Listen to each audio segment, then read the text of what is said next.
the Toyota halftime. Let's go places. We got a 2-point game in Brazil thanks to some superstars. Saquon Barkley, welcome to the Eagles.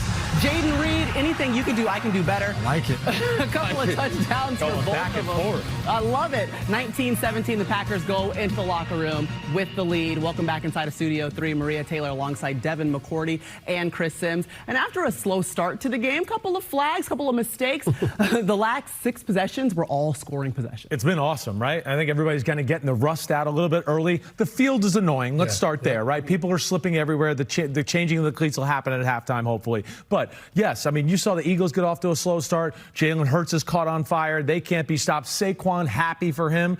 And Jordan Love and Jaden Reed, of course, a lot of big plays so far. And you look, Green Bay could be up more. Those 2 miscues by Philadelphia, the interception, then the snap that was botched. They could have scored on those, but I would say defensively, a lot of missed tackles. Both these teams, not a lot of reps in the preseason, and it looks like it's showing up because they haven't had live game tackling experience. Yeah, Green Bay, listen, running the ball up the middle. We've seen Saquon be in the pass game, the run game here. We're not void of weapons in this one. You're right. It's going to be more about what do the defenses do here at halftime, adjust, come out with some new wrinkles because, right now the offense has got their number. You went to Georgia, you know, defense wins championships. Already know. Say it with your chest. All right, one of the questions we had coming into this game is how the tush push was going to look without Jason Kelce as the center. Well, we got to look at it in the first half, and how about this? He chimes in, hard count, brilliant. Yeah, he's probably like, why didn't you do the hard count more when I was there so I didn't have to kill myself with the defensive line. But hey, they're going to be fine. Everybody, like he said, it's rusty.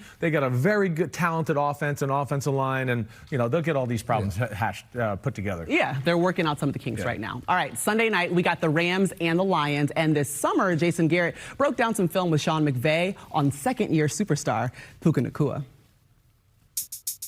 Coach, Cooper Kupp, Puka Nacua, 2 incredible weapons. Yeah. What makes them so special? I think it starts with their mental and physical toughness. These guys love the game. You see it in how they play.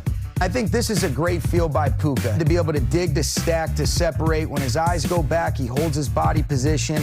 And I think this is one of the things that's special about this guy. He's catching it at the 20-yard line, slash running, being able to just get inside. He's got the swag. He is a fun guy to be around, but 2 guys that can finish down the field and also make a bunch of plays after the catch. They don't wow you athletically, but it just seems like their instincts, their feel for playing the game off the charts. You're exactly right. Let's go, baby. Let's go. Great to see another season with Puka Nacua, but how about Matthew Stafford in his 16th season going back to Detroit? Remember we saw him in that wild card matchup? What are the expectations? I know, right? He said he's excited about that, though. I bet he is, I bet you that rubbed them the wrong way. Yeah. He must have proved them wrong, certainly. But that Rams offense, I think, has a chance to be special. We got questions about the Rams defense. Raheem Morris not there, Aaron Donald not there. But when you talk about Puka Nacua, Cooper Kupp, Stafford is awesome, good tight end play, and one of the better running backs in football in Kyren Williams. They're going to have to score points, I think, in this game if they want to pull off the upset. And Detroit said, we understand what you got over there in the Rams. We know that. So we went and got Terry and Arnold, traded for Carlton Davis from Tampa Bay to play. Those are going to be the 2 corners now. And you look at Detroit,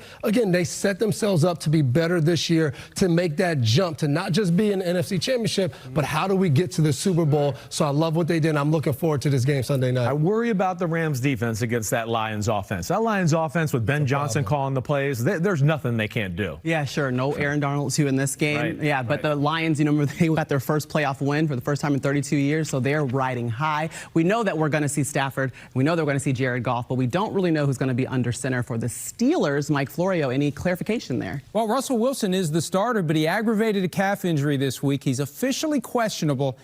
Sounds like it's closer to doubtful. Now, I'm told there's a chance he'll be able to play on Sunday, but the decision may go all the way up to game time. And they're fine if it's Russell Wilson or Justin Fields. It was a close competition. And when Wilson plays, there could be, very likely, a package of plays for Fields. They view him as the better long-term option. And also, having Fields available puts a little more pressure on Russell Wilson to stay within the offense and not try to do too much, Maria. All right, thanks, Mike. We're going to keep an eye with that on Pro Football Talk. And up next, you'll hear from #1 overall pick Caleb Williams and what he expects from his NFL debut. But first, whatever your vibe, you can find it in the all-new Camry from Toyota.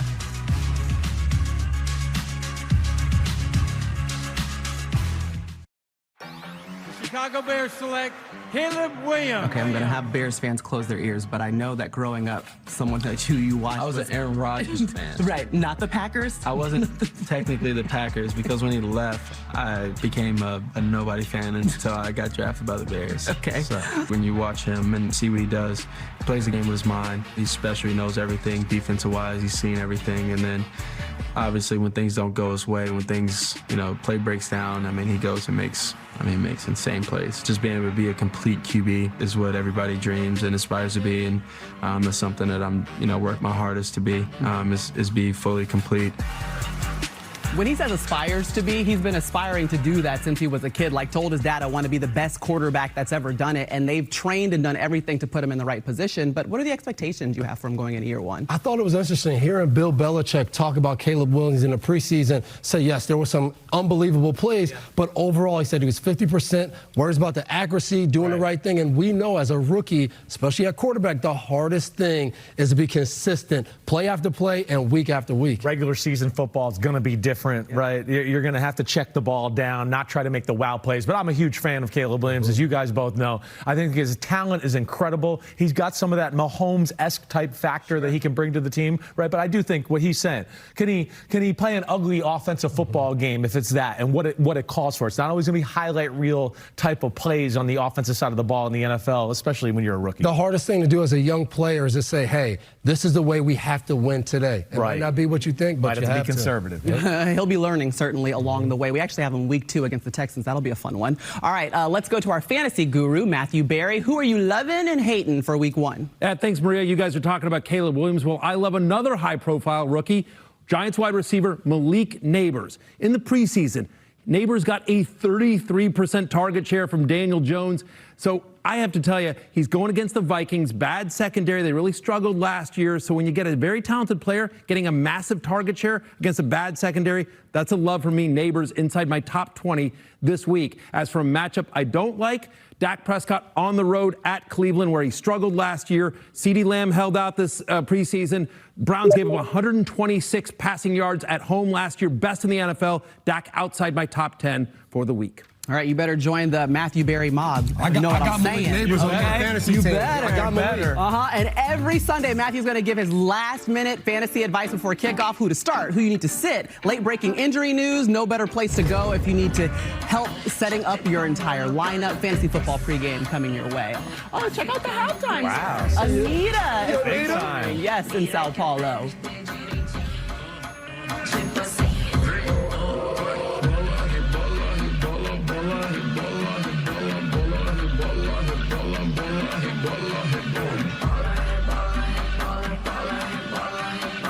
Time performance there. We've got a great performance going on in the field as well. 2-point game right now in Brazil. The Packers lead it 19-17. More action coming.